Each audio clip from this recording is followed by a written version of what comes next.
जय मसीह की। प्रभु आशीष दे मेरे भाई और बहनों। आपको बहुत ज़रूरी बात आपको बताना चाहता हूँ, क्योंकि आज है ना कुछ ऐसे शब्द है ना संसार में ऐसे चल गए थे जिनको एक यूथ जनरेशन बहुत अच्छे से खुशी से यूज कर रहे हैं और उनको पता भी नहीं है इनका मतलब। बहुत से मसीह लोगों को भी मालूम नहीं है, क्योंकि जब ये चीज़ हमारे साथ हुई है तो हमने इन बातों का अनुभव किया है और इन दिनों तो खासकर मैंने ज़्यादा अनुभव कर लिया इन चीज़ों का।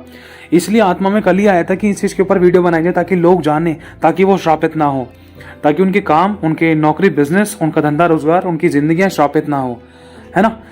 ध्यान से सुनना। आज है ना एक छोटे छोटे बच्चे, बड़े बड़े बच्चे या बड़े हो, बुजुर्ग हो, कोई भी हो, एनीबडी, तो आज है ना ज्यादातर अगर कोई किसी से मिलता है या किसी को कोई पहली बार मैसेज करता है तो क्या होता है, हाय। हाय का मतलब पता है क्या है? श्रापित, मतलब श्रापित हो। इसका मतलब होता है श्रापित हो। चाहे किसी का नाम ले लो, चाहे कुछ भी बोलो, ब्रदर हाय, भाई हाय, बहन हाय, मतलब ये वाली बातें ना श्रापित होने वाली बातें होती है। ध्यान से समझना। इसमें शुरुआत तो सोचता है इंसान अच्छी हो, लेकिन ये हाय का मतलब होता है श्रापित। इंसान करता है, शुरुआत करता है किससे? श्राप। को पता है कि हाय शब्द आया कहाँ से है? नहीं भी पता? देखो एक बात कहना चाहता हूँ, आप हिंदी वाला हाय देखना और इंग्लिश वाला हाय देखना और उनको बोलने का तरीका देखना। शैतान ने किस तरीके से मनुष्य की बुद्धि को झगड़ने की कोशिश करी थी कि शैतान के काम हो और मनुष्य को ये सब बातें बहुत अच्छी लगे, बिल्कुल मीठी गोली टॉफी की तरह लगे कि इसमें कौन सी बुराई है, ये तो गलत थोड़ी ना है, हमारा इंटेंशन तो सही है ना।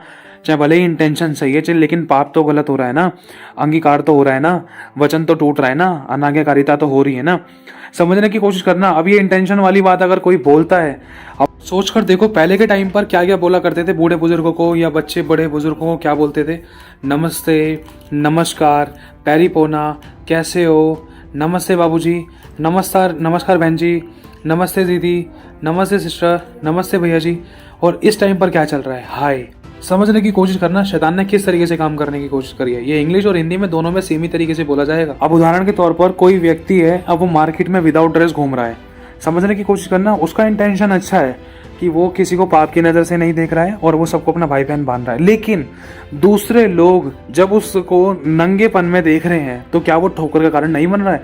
उसको लग रहा है कि उसका इंटेंशन सही है, लेकिन वो भोग विलास का, कामातुर होने का, व्यभिचार का कारण बन रहा है वो व्यक्ति जो मार्केट में बिना कपड़े के घूम रहा है।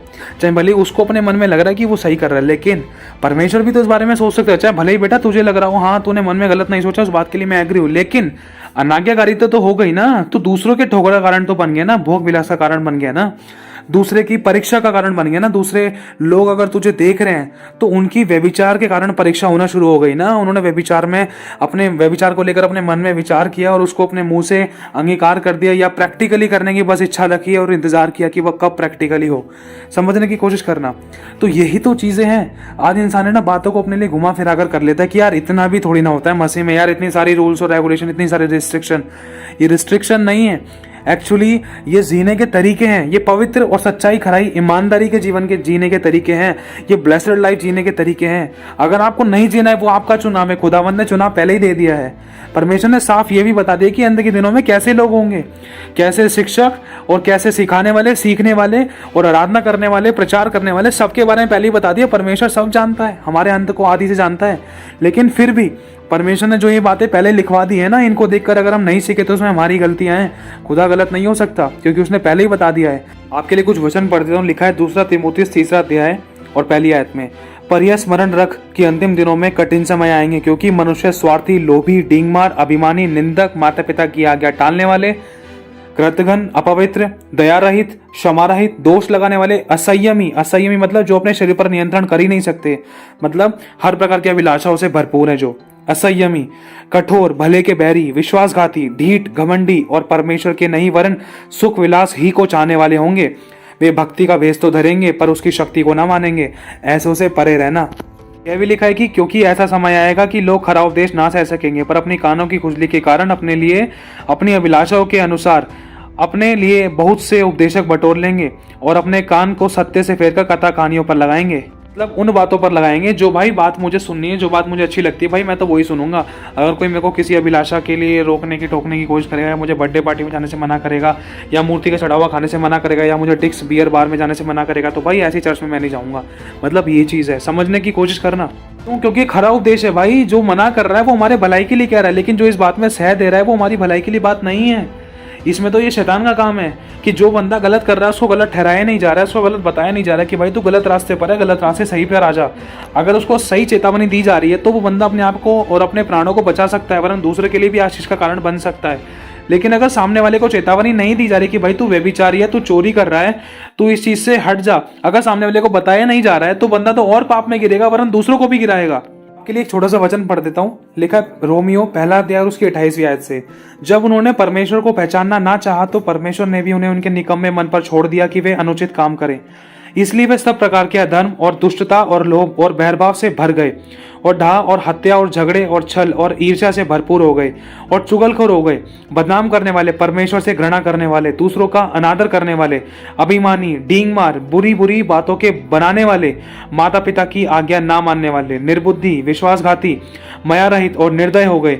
वे तो परमेश्वर की यह विधि मतलब आज्ञा को जानते थे कि ऐसे ऐसे काम करने वाले मृत्यु के दंड के योग्य हैं, तो अभी ना केवल आप ही ऐसे काम करते हैं वरन ऐसे ऐसे काम करने वालों से प्रसन्न भी होते हैं। मतलब जो व्यक्ति जानता है कि भाई ऐसे ऐसे काम करने वाले दंड के योग्य, लेकिन अगर फिर भी कर रहा है तो वो अपने लिए गड्ढा खोद रहा है।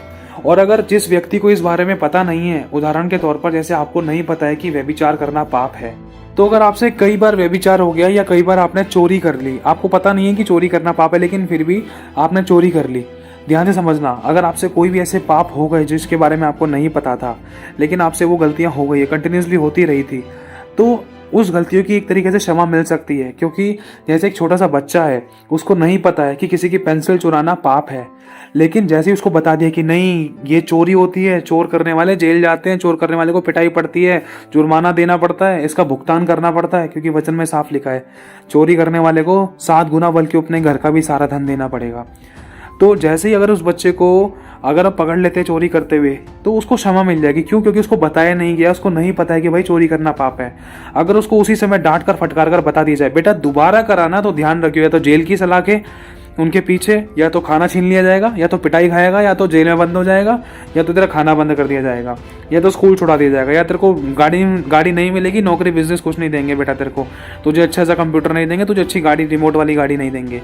तो बच्चा इस चीज़ को लेकर सतर्क हो जाएगा, हाँ भाई अगर मैंने दोबारा चोरी की तो ये सज़ा मिल सकती है कि मुझे मेरी आशीष ना मिले या मुझे, और अगर मैंने दोबारा चोरी नहीं की तो मैं बहुत ऐसे आशीष भी पाऊंगा, दूसरों की नज़र में भला बना रहूँगा और मुझे कोई छू भी नहीं पाएगा और मुझे आशीष भी मिलेगी, मेरी ज़रूरतें भी पूरी होंगी, जो मम्मी पापा से मैं मांगू वो मुझे देंगे भी, और मैडम भी मुझसे प्यार करेगी, मेरे दोस्त भी मुझसे प्यार करेंगे।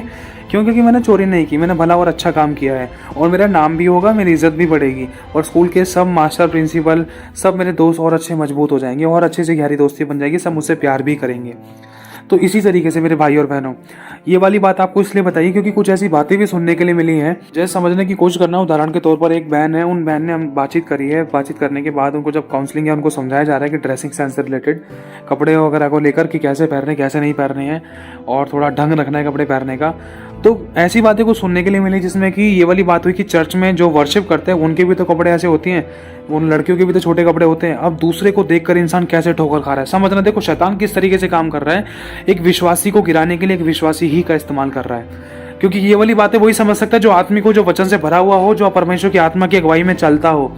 ध्यान रखना मेरे भाई और बहनों, आप इन बातों को जानते हो, क्योंकि उदाहरण के तौर पर फिर से कहना चाहता, जैसे कोई स्त्री है, कोई लड़की है, कोई वो शॉर्ट ड्रेस में अगर कहीं जा रही है, अब 4 लड़के उसको देखकर उसको छेड़ रहे हैं या अगर छेड़ भी नहीं रहे हैं तो समझने की कोशिश करना। देखो 4 लड़कियां सूट में जा रही है, 4 लड़कियां शॉर्ट ड्रेस में जा रही है, तो लड़कों की नज़र किस पर पड़ेगी? ऑब्वियसली आप लोग जानते हो। और इसमें एक बात कहना चाहता हूँ, और जाने और अनजाने में लड़कियां कितनों के ठोकर का कारण बनी है, और वचन में लिखा है हाय उस पर जिसके कारण ठोकर लगती है। और समझने की कोशिश करना, क्योंकि इन बातों का अनुभव है, कुछ ऐसी गवाहियां हमें सुनने के लिए मिली हैं तभी आपको बताई जा रही हैं, कुछ आंखों देखी भी गवाहियां हैं। हाँ, मैंने भी अपनी आंखों से ऐसी चीजों को होते हुए देखा था कि एक तरफ दूसरे लड़कों का गैंग खड़ा था, दूसरी तरफ लड़कियां जा रही थी। मैं अपनी वाइफ के साथ कहीं जा रहा था तो मैंने चीजों को नोटिस किया, मैंने अपनी वाइफ को बताया, देख देख शैतान ने देख किस तरीके से काम करने की कोशिश करी है, मतलब किस तरीके से लड़कों को पाप में डालने की कोशिश करी है। लड़कों की परीक्षा होती है इस तरीके से कि वो व्यभिचार करें, और लड़कों की इस तरीके से परीक्षा होती है कि वो व्यभिचार के अंदर फंसे और उनको प्रैक्टिकली कर डालें, या किसी का रेप कर दें, या किसी को गलत तरीके से उठा लें, या किसी पर गलत नजर डाल दें। आज तक लड़कों ने किसी भी हद को, मतलब कोई ऐसी हद नहीं है जिसको ना तोड़ा हो। लड़के ने अपने भाई को नहीं छोड़ा, अपनी बहन को नहीं छोड़ा, अपनी भाभी को नहीं छोड़ा, अपनी माँ को नहीं छोड़ा। ऐसी ऐसी गवाहियां हमें सुनने के लिए मिली है फोन पर।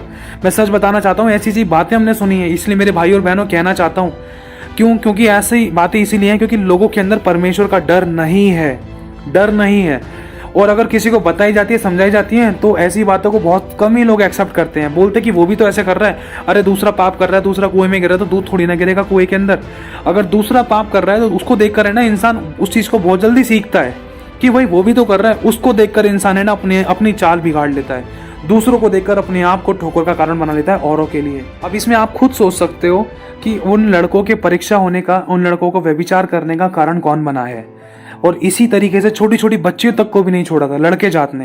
मैं बुराई नहीं कर रहा, किसी की दोष नहीं लगा रहा, लेकिन ऐसी बात आप खुद भी जानते हैं। मैं कह रहा हूँ स्कूल के अंदर भी छोटी छोटी बच्चियां प्रेग्नेंट पाई गई थी। क्यों?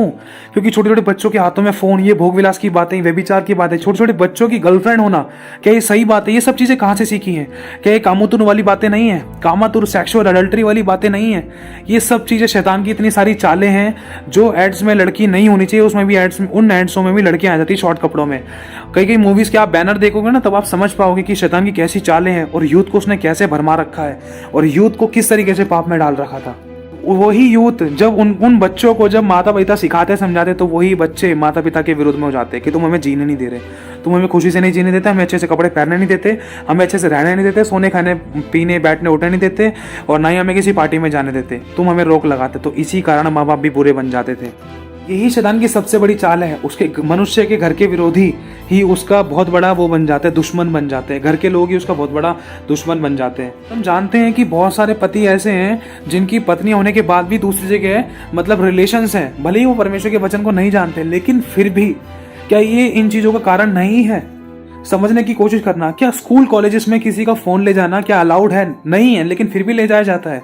कारण क्या है? समझने की कोशिश करना, कारण क्या है? उसके पीछे बहुत गहरी बात है। शैतान की बहुत बड़ी चाल है, व्यभिचार में गिराना, दोनों की पवित्रता को खत्म करना, या तो एक दूसरे के लिए पाप का, मृत्यु का कारण बना देना। अगर शादी नहीं हो पाई, या इसने फांसी लगा ली या उसने फांसी लगा ली, या भागकर शादी कर ली, माँ बाप की इज्जत को मिट्टी में मिला दिया, वो भी शादी करने के बाद 6 महीने 8 महीने या 10 महीने या 2-3 महीने रहे, फिर उसके बाद एक दूसरे को लात मार दी, फिर दूसरी जगह अपना टेस्ट को ढूंढने के लिए या अपने टेस्ट को चेंज करने के लिए किसी और लड़की को ढूंढा। फिर वही वाली बात है, अच्छी से अच्छी जिंदगी क्यों खराब होती है? क्यों? क्योंकि मनुष्य के अंदर परमेश्वर का डर नहीं है। लेकिन जब आज परमेश्वर की आज्ञा की बातें, परमेश्वर की भय की बातें, चेतावनी वाली बातें बताई जाती है ना, तो आज इंसान एक्सेप्ट नहीं करता है। इसका खामियाजा इंसान बाद में भुगतता है।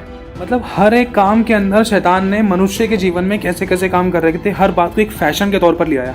बात करने का तो फैशन है, और भाई क्या हाल चाल है, हाय कैसे हो, हाय हाय हाय। मैंने ऐसी ऐसी वीडियोस भी देखी जिसमें छोटे छोटे बच्चे गाली बक रहे हैं और लोग उनको बहुत खुशी से देख रहे हैं और शेयर कर रहे हैं। मैं कह रहा हूँ लाखों, हजारों, लाखों, करोड़ों व्यूज हैं उन वीडियोस पर, लाखों करोड़ों व्यूज हैं, और बच्चे उसके अंदर क्या कर रहे हैं? क्या किसी के आशीष का कारण बन रहे हैं?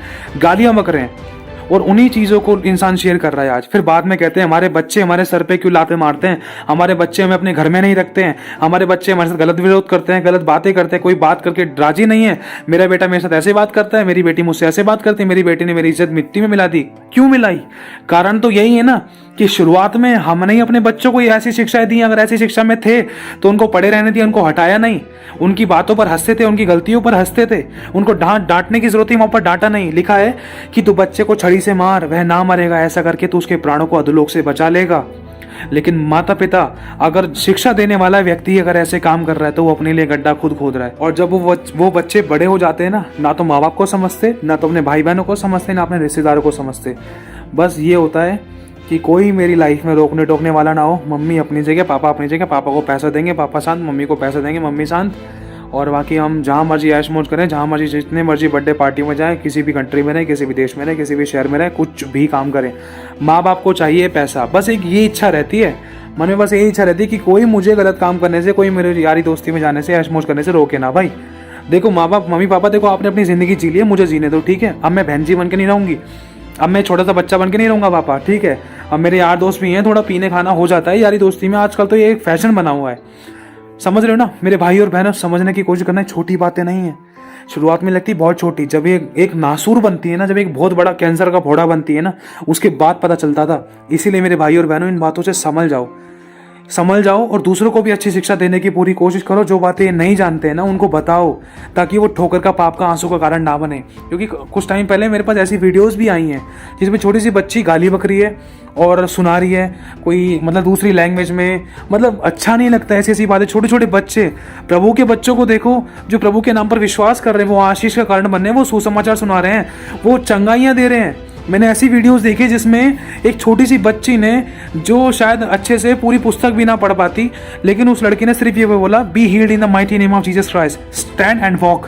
मतलब यीशु मसीह के नाम से तुम चंगी हो जाओ, खड़े हो जाओ और चलने लगो। उसी टाइम वो व्हील चेयर की लेडीज जो बैठी हुई थी वो चलने लगी। ये बड़ी गवाही है, मैंने खुद अपनी आंखों से देखी ऐसी ऐसी गवाहियाँ। परमेश्वर ने चंगा किया है, लोगों को छुटकारे दिए हैं, सिर्फ प्रार्थना के द्वारा लोगों के जीवन में काम हुए हैं, चमत्कार हुए हैं, लोगों के आंसू पोछे गए हैं। वो बच्चे प्रार्थना कर रहे हैं आंसुओं से, आत्मा में भरे हुए हैं, प्रीचिंग कर रहे हैं। लेकिन एक तरफ दूसरी जगह बच्चे क्या कर रहे हैं, दुनियावी गाने, कितने गलत और गंदे गंदे गाने, फालतू के गाने, उन पे टिकटॉक पे वीडियोस बना रहे हैं, फालतू की वीडियोस क्रिएट करके दूसरों को शेयर कर रहे हैं, स्टेटस पे लगा रहे हैं, सोच रहे हैं कि हम बहुत भला और अच्छा काम कर रहे हैं। लेकिन उनको पता नहीं है कि शैतान उनके द्वारा जीवन में कैसे काम कर रहा है, उनके द्वारा औरों के जीवन में कैसे काम करेगा। वो नहीं जानते कि कितनों के ठोकर का, पाप का, आंसू का, व्यभिचार का कारण बन रहे हैं। उनको नहीं पता है कि छोटी छोटी उम्र में ही ऐसी ऐसी उल्टी सीधी फालतू की वीडियोस बना रहे हैं, देख रहे हैं, नंगी पुंगी वीडियोस देख रहे हैं, उल्टे सीधे गाने देख रहे हैं, दुनियावी गाने देख रहे हैं, गंदे गंदे गाने सुन रहे हैं, सुना रहे हैं, या ऐसी गानों पर वीडियोस बना रहे हैं, नाच नाच कर ठुमके मार रहे हैं, और उल्टी सीधी वीडियोस बना के गलत गलत शब्द बोल रहे हैं, गलत गलत डायलॉग्स बोल रहे हैं। उनको नहीं पता है कि वो क्या कर रहे हैं। लेकिन इन बातों से मेरे भाइयों और बहनों सीखो आप, ताकि आप दूसरों को बता पाओ कि कोई ठोकर का, पाप का, आंसू का, व्यभिचार का, मृत्यु का कारण ना बने। क्योंकि अंत के दिनों में शैतान अपना काम करना चाहता है अद्भुत तरीके से, लेकिन वो ना कर पाए। प्लीज उसके काम को आसान मत करो, प्लीज उसके काम को आसान मत करो। अपने चलने फिरने, उठने बैठने के रवैये को सुधारो। अगर हम बोलते हैं ना कि प्रभु मेरा चलना फिरना, उठना बैठना तुझे भाता रहे, तो हमें सही करना भी है। सिर्फ हम मुंह के बोलने वाले ना रहें, क्योंकि लिखा है कि तुम होठों से तो मेरा आदर करते हो, लेकिन तुम्हारा मन मुझसे लगा नहीं है। मन क्यों नहीं लगा है? क्योंकि मन संसारिक अभिलाषा और संसारिक बातों पर है। क्योंकि वो बोलने, सुनने, समझने में अच्छी लगती है ना, थोड़ी यारी दोस्ती अच्छी लगती है, थोड़े गलत व्यवहार अच्छे लगते हैं, गलत फोटोज़ वीडियोज़ देखना अच्छा लगता है, थोड़े गलत चुटकुले, हाथी मजाक के नाटक देखना अच्छा लगता है। तो यही तो चीज़ें परमेश्वर के प्रेम से अलग करती है। हम बड़ी बड़ी 8-8, 10-10 घंटे, 6-6, 5-5 घंटे प्रार्थना करते हुए छोटी सी गाली गलौज कर देते, फिर क्यों लगता है प्रभु हल्का हल्का लग रहा है, खाली खाली क्यों लग रहा है? खाली खाली इसलिए लग रहा है क्योंकि तूने फालतू की बातों पर ठट्ठा कर दिया, हाँ में हाँ मिला दी, बुराई कर दी, मजाक उड़ा दिया, किसी की चुगली कर दी, निंदा कर दी, तूने गलत फोटोज देख ली, वीडियोज देख ली, फालतू की मूवीज में टाइम वेस्ट किया, अपना अभिषेक ऐसे वेस्ट कर दिया। यूं नहीं कि उस अभिषेक को बनाए रखूं ताकि मैं और सामर्थ्य और आत्मा में बढ़ता जाऊं, ताकि परमेश्वर मुझे और इस्तेमाल करे। मैं बार बार एक क्लास को पास ना करूं। समझने की कोशिश करना मेरे भाई और बहनों, एक क्लास को हमें बार बार पास नहीं करना है। ये हाय बोलना बंद कर दो, जितना हो सके उतना जरूर कोशिश करना कि ये हाय बोलना बंद करो। प्रेज द लॉर्ड बोलो, जय मसीह की बोलो। चाहे कोई अननोन पर्सन भी है ना, चाहे कोई अनजान व्यक्ति भी है, उसको भी आप जय मसीह बोलो या प्रेज द लॉर्ड बोलो। कम से कम उसके मुंह पर तो प्रेज द लॉर्ड आएगा, उसके मन में तो प्रभु का नाम आएगा, आप आशीष का कारण बन जाओगे। इन हाय बोलने से ना शाप और शाप का कारण ही बनता है इंसान, श्राप ही मिलता है। और श्राप अगर बोरा है इंसान तो श्राप मिलता ही है। और श्राप का मतलब आप जानते हो, हर काम में रुकावट, हर काम में बुराइयां, समस्याएं, घटियां, खासकर कलेश। ध्यान रखना। तो मेरे प्रिय भाइयों बहनों, मैं आपसे बहुत प्रेम रखता हूं। मैं चाहता हूं कि ताकि आप लोग परमेश्वर की योजनाओं को समझें और शैतान की इन छोटी छोटी चालों को जानने पाएं, जिसके कारण वो बहुत बड़ी बड़ी समस्याएं क्रिएट करता था। एक आखिरी बात कहना चाहता हूं, दूसरों की करनी, उन लोगों की करनी उनके साथ है, लेकिन आप दूसरों को देखकर अपनी चाल मत बिगाड़ो। वचन को देखकर अपने आप को करेक्ट करो। अगर आप लोग अपने आप को करेक्ट करोगे, प्रभु का भय मानोगे, तो क्या प्रभु इस बात से प्रसन्न नहीं होगा? ध्यान रखना, वो जरूर होगा कि मेरा बच्चा अपने आप को करेक्ट कर रहा है। जहाँ पर ये गलत था भी नहीं तब भी करेक्ट करने की कोशिश कर रहा है, या जहाँ पर गलत था तब भी करेक्ट करने की कोशिश कर रहा है। तो परमेश्वर इस बात से प्रसन्न होगा कि वो सोचेगा कि हाँ, मेरे बच्चों ने इस बात पर विचार किया और काम करने की कोशिश कर रहे हैं। तो वो क्यों आशीष नहीं देगा आपको? वो जरूर करेगा। हो सके ना तो सभी मसीह भाई बहनों, अपने स्टेटस को, अपनी फोटोज को सुधारने की कोशिश करो, अपने स्टेटसों को चेंज करने की कोशिश करो। लगाओ, वचन लगाओ, जिससे कि दूसरे लोग आशीष पाएं, वो पढ़ें, उनको परमेश्वर का आत्मा बात करे। क्या पता कोई दुखी और हारी बीमारी वाला, परेशानी वाला व्यक्ति वो अचानक आपका स्टेटस पढ़ ले और उसी टाइम परमेश्वर का आत्मा उससे बात कर ले कि मैं तुझे चंगा करूंगा, मत डर, मैं तेरे साथ हूं, मैं तेरे आंसू को पोंछ दूंगा। क्या पता किसी आपके वचन के द्वारा वो आपसे कनेक्ट हो जाए, वो आपसे बोले मेरे लिए प्रार्थना कर, तू चढ़ जाता ना, देखता हूँ आज प्रार्थना से कुछ होता नहीं होता। क्या पता प्रभु आपको इस्तेमाल करेंगे। ऐसा हुआ है मेरे भाई और बहनों, लोगों के जीवन में प्रभु ने काम किया है। हमें फल लाना है, इसलिए संसार के अभिलाषाओं से निकलना है मेरे भाई और बहनों, निकलो। शैतान की चालों को समझने की कोशिश करो कि वो बहुत लुभावने तरीके से काम करता है। तो प्रभु आपको आशीष दे। आप सभी को जय मसीह की।